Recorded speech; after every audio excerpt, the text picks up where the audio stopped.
ইমাম সাহেব যদি বলে বেতন বেশি লাগবো, আপনারা তো হুজুর মানুষ, আল্লাহ বরকত দিব।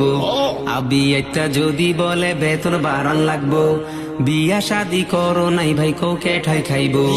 বিবাহিত যদি বলে বেতন বাড়াও ভাই, আল্লাহর হাতে রিজিক রে ভাই, তোমার চিন্তা নাই। ভাত না খেয়ে কুড়া খাবি, নয়তো খাবি তুষ, ফলের বদলায় খাবি তোরা মিষ্টি কুমড়ার জুস।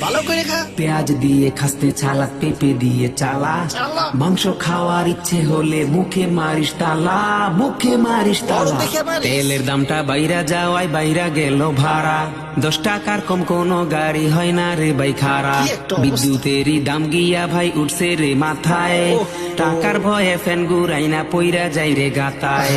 চাল ডাল আর তেল কিনিলে 1000 টাকা শেষ, কাঁচা বাজার কিনি কেমনে নাই তো ভাই আর ক্যাশ। পেঁয়াজ ছাড়া রান্না হবে আমরাও খাই তাই, কম খেয়ে তাই চালের অভাব মিটাবি তুই ভাই। বেগুন দিয়ে চলবে না আর বেগুনির ধারা, কুমড়া দিয়ে চালাবি তুই যতই থাকুক প্যারা, যতই থাকুক প্যারা। দেশটা নাকি বেহেস্ত হইছে কহে কিছু লোক, গরিব মানুষ অভাব করে নাই তো তাদের সুখ। সত্যি কথা কই না কেহ খালি মারি পাম, তাই বুঝি গো জিনিসপত্রের আজকা এত দাম। যাই যত কোক নীতি কথা কারো মন নাই ফ্রেশ।